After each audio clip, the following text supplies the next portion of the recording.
My friends, let me begin with a confession. We are all, in one way or another, afflicted with the rather troubling habit of telling people our problems. We do it in the hopes that they will understand, perhaps even sympathize, but more often than not, they do neither. Instead, they nod politely, offer some well-worn phrase, "That's awful," or "I know exactly how you feel," before shifting uncomfortably and looking for an escape. Certainly. Here's an expanded version of the first key point in a style reminiscent of C.S. Lewis.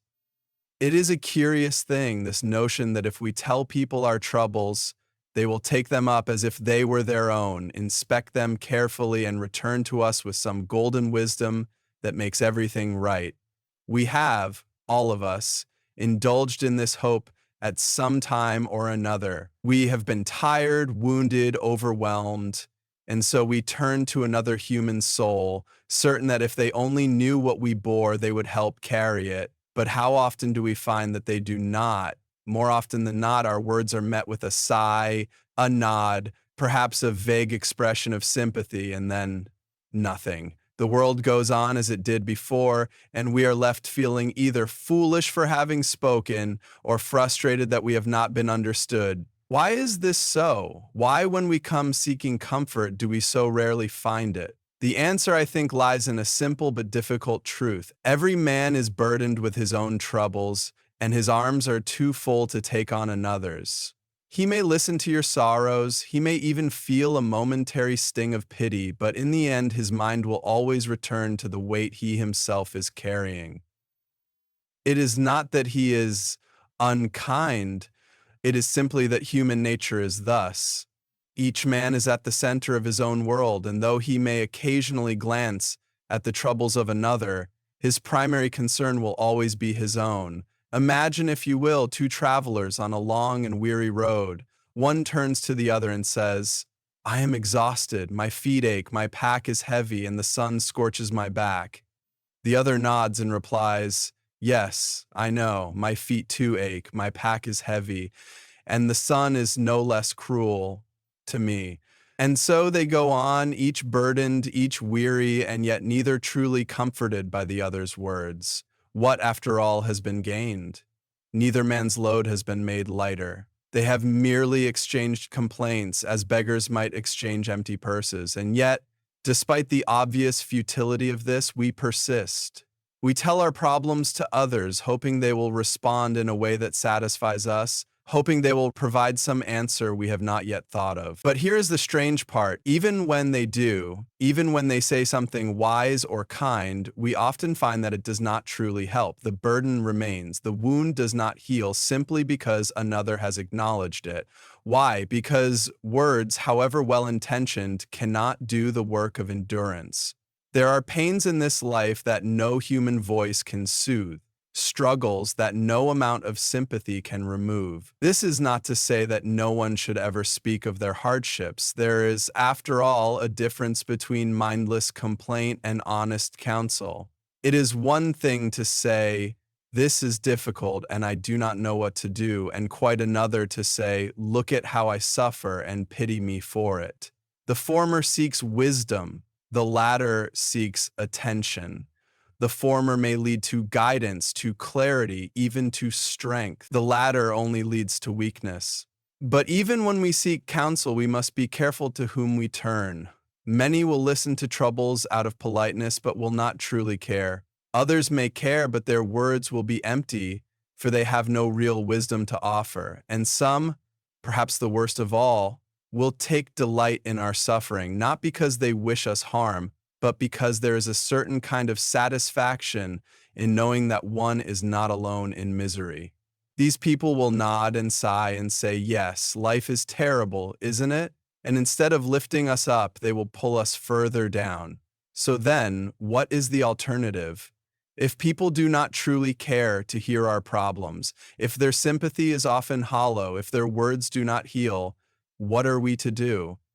The answer is at once simple and difficult. We must bear our troubles as best we can and look elsewhere for relief, not in the fleeting comfort of human pity, but in strength, in endurance, in action.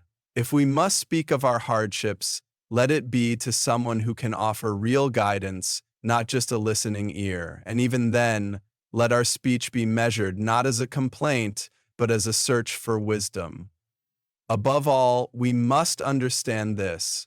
The world does not owe us its attention. People are not obligated to listen to our problems, nor are they required to care. This is not cruelty, it is simply the nature of things. And if we learn to accept this, if we learn to bear our burdens with quiet strength rather than loud lamentation, we will find something remarkable happens.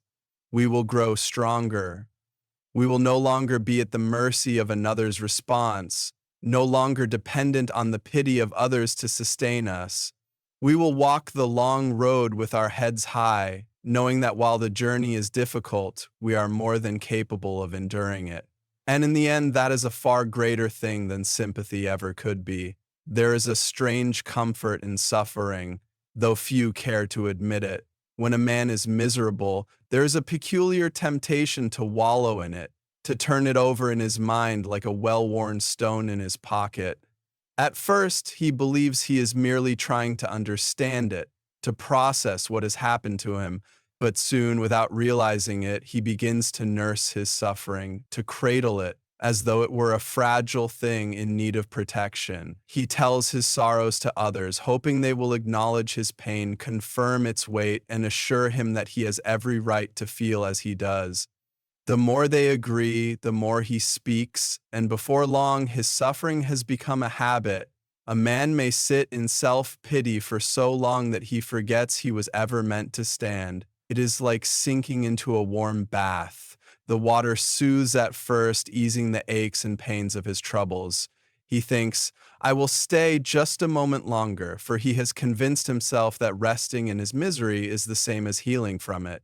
But the longer he sits, the heavier he becomes. His limbs grow sluggish, his mind dull, and soon he finds that the effort required to rise is greater than the effort required to stay where he is, and so he remains. There is in every man a desire not only to be seen, but to be seen suffering. It is not enough that we endure hardship. We wish for others to acknowledge it, to validate our pain, to tell us that our suffering is as great as we believe it to be. And once we have received that validation, we ask for it again and again until we no longer suffer simply because we must, but because we have come to rely on the recognition it brings. Worse still, self-pity seeks company. A man who indulges in it will soon find himself surrounded by others who do the same, for misery, as the saying goes, loves company. They will gather like crows around a carcass, each one eager to pick at the bones of his own misfortune. One will say, "You think your troubles are bad? Listen to mine." And another will respond, "Ah, but you do not know real suffering until you have walked in my shoes." And so they will compete not in strength, not in virtue, not in wisdom, but in who has suffered most. This, of course, is a contest without a prize. No man has ever won by proving himself to be the most miserable. No man has ever been made whole by the pity of others. There is no nobility in suffering for suffering's sake. It is not the hardship itself that makes a man great, but what he does in the face of it.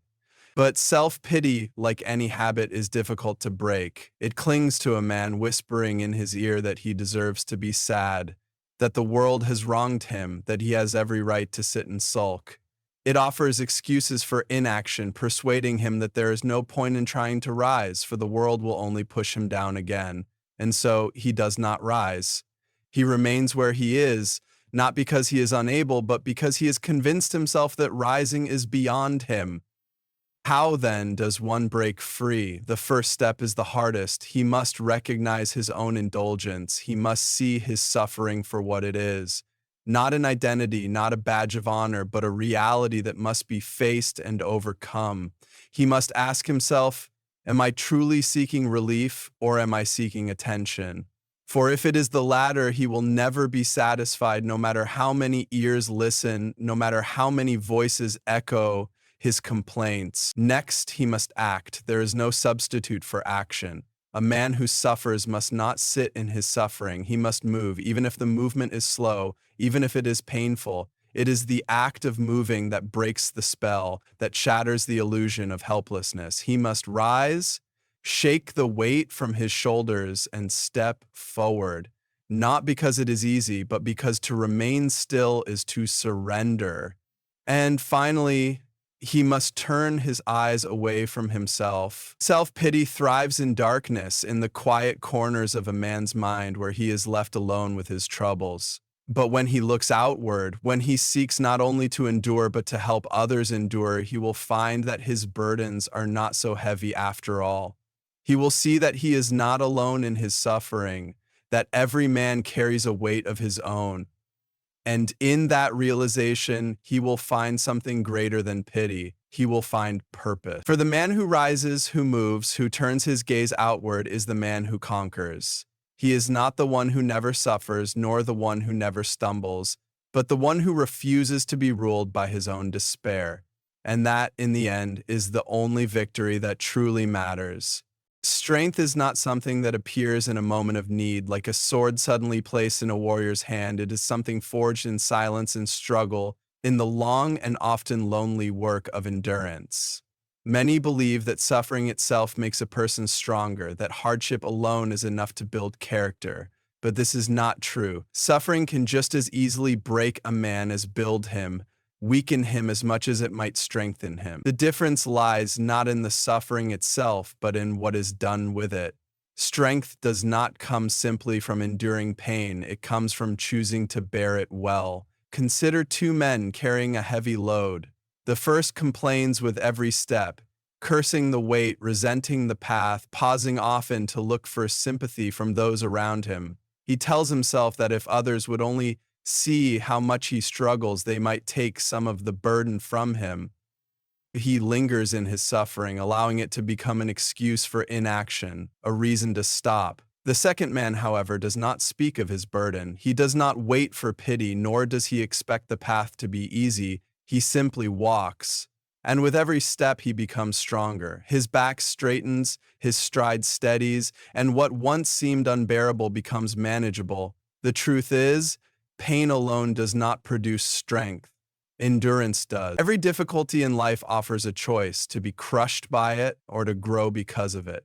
Many people assume that hardship is an injustice, something that should not happen, something unfair, and so they resist it, fight against it, or worse, collapse beneath it. But hardship is not an enemy, it is an instructor. It teaches patience, perseverance, and resilience. But it only teaches these things to those willing to learn. There is an old saying, "A smooth sea never made a skilled sailor." No man becomes strong in ease and comfort. It is the storm, the struggle, the long and weary night that sharpens a man, that prepares him for greater trials ahead. The mistake many make is believing that strength comes before suffering, that a man must first be strong in order to endure. But it is the other way around. Endurance comes first, and from endurance, strength is born. Yet endurance is not simply the act of waiting for suffering to pass. It is not passive. It is not sitting still and hoping for relief. True endurance is active. It is pushing forward even when the path is difficult. It is continuing the race when the legs are tired, carrying the weight when the arms are weak, choosing to keep going when every part of the mind screams to stop. And in that perseverance, in that refusal to yield, strength is forged. Many believe that their suffering is unique, that no one has ever carried such a heavy burden before. This belief isolates them, makes them feel alone in their pain. But suffering is the common thread of all humanity.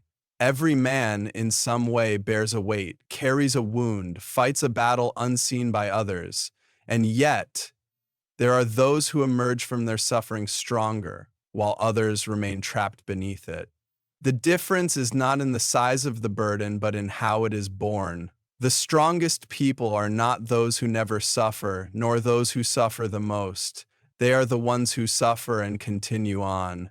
They are the ones who refuse to be defined by their hardships. They do not use their pain as an excuse to remain idle, nor do they let it embitter them. Instead, they turn it into something else. something greater. They take what was meant to break them and use it to build themselves instead. Strength does not come in a moment of crisis. It is built in the long, unseen work of endurance. It is built in choosing to bear burdens rather than cast them upon others. It is built in walking forward when everything in you longs to stop. And when the time of true testing comes, when the storm is at its fiercest, it is those who have endured, those who have carried their weight without complaint, who will stand firm, not because they were spared suffering, but because they learned long ago how to bear it. When a man speaks of his troubles, he believes he is relieving himself of some burden, as though by uttering his grief aloud, he can lessen its weight. And perhaps in a small way, this is true. A sorrow shared is not quite as heavy as a sorrow borne alone. But there is a danger here, a subtle one, easily overlooked. It is the danger of becoming so accustomed to speaking of troubles that one begins to prefer them to triumphs. A man who dwells too much on his misfortunes will find that they multiply, not in reality but in his mind, which grows more attuned to them, more willing to notice and name every slight difficulty as though it were a great tragedy. The world is full of hardship, and every man suffers in his own way.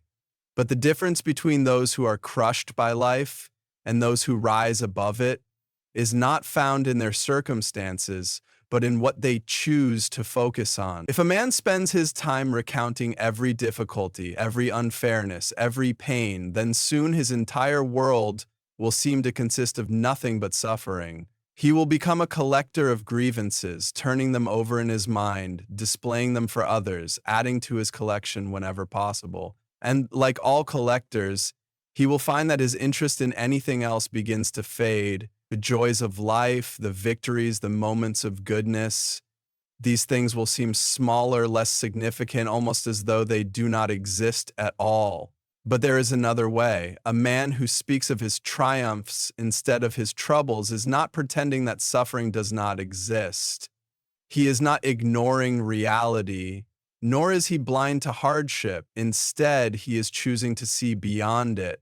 He understands that hardship is only one part of the story and that the greater part, the part that truly matters, is what is done in response to it. He knows that every trouble he has faced is in some way an opportunity to grow, to learn, to become stronger than he was before. And so instead of saying, I suffered, he says, I endured. Instead of saying, I was beaten down, he says, I stood back. This is no mere trick of words. It is a transformation of the mind. A man who speaks of his victories, even the small ones, teaches himself to see them. He begins to notice moments of courage in himself that he might have otherwise ignored. He starts to recognize his own resilience, his own strength, and this in turn shapes his future. A man who believes himself weak will act weakly. A man who believes himself beaten will not try to rise. But a man who remembers his past endurance will find new strength in the present. He will say, I have overcome before, I will overcome again. This is not only for his own benefit. A man who speaks of his triumphs is not only strengthening himself, he is strengthening those around him. When he tells his story, he is not spreading despair but hope.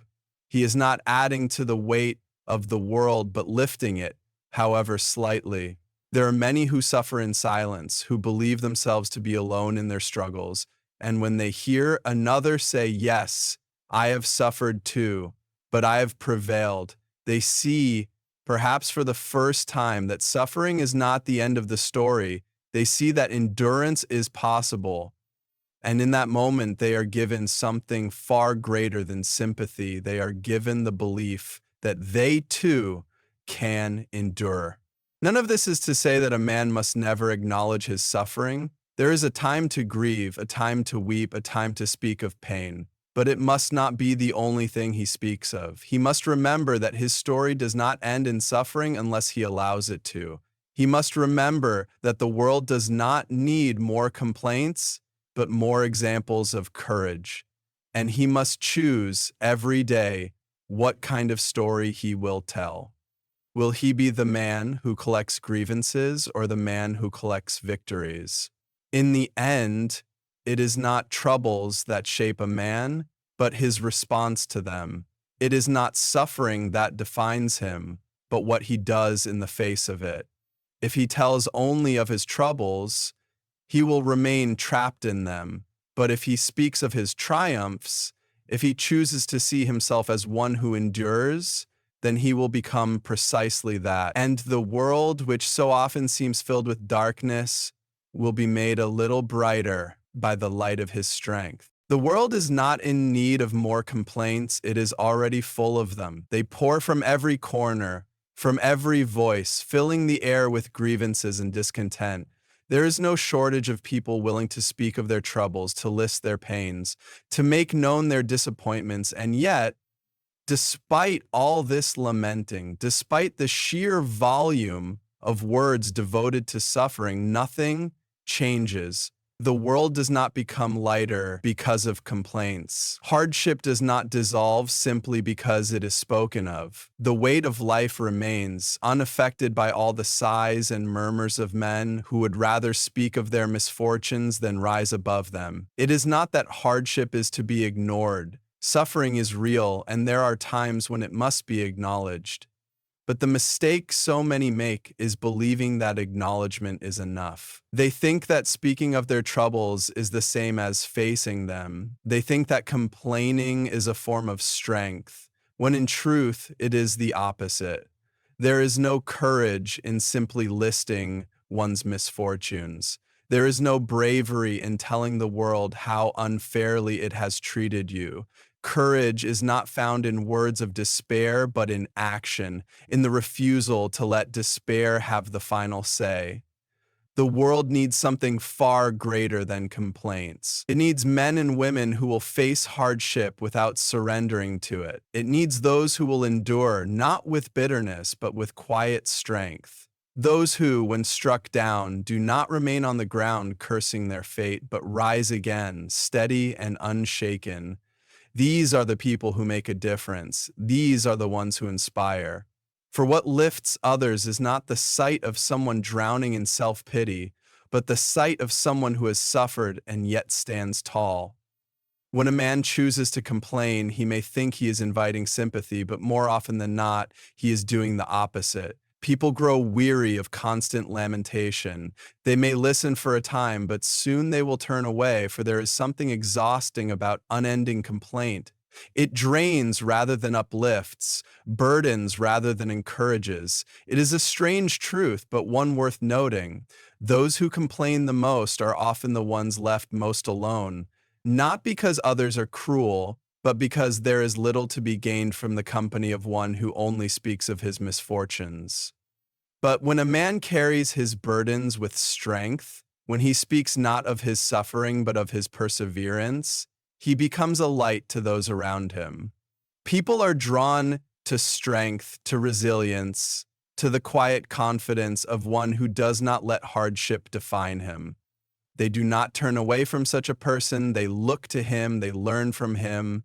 They are made stronger simply by his presence. This is what the world needs, not more voices crying out in despair, but more examples of endurance, more people who, instead of listing their grievances, offer solutions, more who, instead of saying, "Look at how I suffer," say, "Watch how I rise." It is not an easy thing to do. Complaining is effortless. It requires nothing of a man but his voice. Endurance, on the other hand, demands everything. It requires discipline, patience, and a refusal to give in to self-pity. But in the end, it is endurance that shapes a person, that builds character, that leaves a mark upon the world. A man must ask himself what he wishes to be remembered for. Will he be the one who spoke of his troubles until the day he died? Who spent his years lamenting the injustices of life? Or will he be the one who, despite those injustices, stood firm? The world will not remember complaints. It will not hold in esteem those who spent their days recounting their sorrows, but it will remember those who showed courage in the face of adversity. It will remember those who, when given the choice between despair and endurance, chose the latter. In the end, hardship comes for everyone. No man is spared. The only difference is in how it is faced, and the world, for all its darkness, does not need more voices adding to the weight of despair. It needs those who will lift that weight, who will walk forward despite it, who will refuse to let suffering be the final word. For it is not complaint that changes the world, but courage, and that is what we must strive for. There is a peculiar thing about suffering. It makes a man feel as though he is the center of the world. When pain strikes, whether it be misfortune, loss, or simple frustration, it demands attention. It insists that all thoughts must revolve around it, that every conversation must return to it, that nothing else matters quite as much. It is a force that narrows vision, that blinds a man to anything beyond his own troubles. And so he speaks of them. He tells them to whoever will listen, not always because he seeks pity, but because his suffering has become the most important thing in his mind. But the more he speaks, the more he feeds it. The more he dwells on his pain, the more it takes root, growing like ivy over every other part of his life. The trouble is that suffering, though it feels consuming, is never truly unique. Every man suffers, every woman suffers. No one walks through life without hardship, and yet, to the one in pain, it seems otherwise. He believes his suffering to be singular, his burden to be heavier than most. This belief isolates him. He thinks himself misunderstood, unseen, set apart from others by the weight he carries. And so he continues to tell his troubles, hoping that someone will acknowledge just how much he has endured. But in doing so, he pushes others away, not because people are indifferent to suffering, but because there is something wearying about a man who speaks only of himself. The world is vast, filled with struggles of every kind. There are those whose pain is quiet, who endure their suffering in silence. There are those whose burdens are far greater than they appear, who carry more than they let on. And yet, many of these people do not speak of their troubles, not because they do not feel them, but because they have learned a simple truth. The more a man looks inward, the heavier his burdens seem. The more he looks outward, the lighter they become. There is a great power in shifting one's focus away from oneself. A man who spends his days recounting his troubles will find them growing, not shrinking. But the man who looks beyond himself, who seeks to ease the burdens of others, will find that his own burdens lose their weight. It is not that suffering disappears, but that it is put in its proper place. Pain is not meant to be the defining feature of a life. Hardship is not meant to be the story a man tells again and again. There are greater things, acts of kindness, moments of courage, the steady work of living with purpose. These are the things worth speaking of. The irony is that the one who constantly speaks of his troubles in search of comfort often finds himself alone. The one who believes that the world does not care about his suffering often drives the world away by his insistence on making it the center of every conversation. But the one who carries his burdens quietly, who seeks to understand rather than to be understood, who listens instead of always speaking, this is the one whom others turn to in times of need. This is the one who is truly seen. It is not wrong to seek help, nor is it wrong to share one's struggles. But there is a difference between sharing in order to heal and speaking only to hear the sound of one's own suffering. A man must be careful not to become too attached to his own pain, not to let it become his identity, for suffering is not what defines a person. Strength is, endurance is, the choice to keep moving forward despite hardship. That is what shapes a man's character. In the end, the world is not changed by those who merely speak of their troubles. It is changed by those who, despite their troubles, act. The strongest people are not those who have never suffered, but those who have suffered and still choose to lift their eyes, to help others, to move forward without demanding that the world acknowledge every hardship they have endured. A man must ask himself which he would rather be, the one who tells his troubles or the one who overcomes them. For life is not meant to be lived in the shadow of suffering. It is meant to be lived with strength, with purpose, and with a gaze set firmly ahead.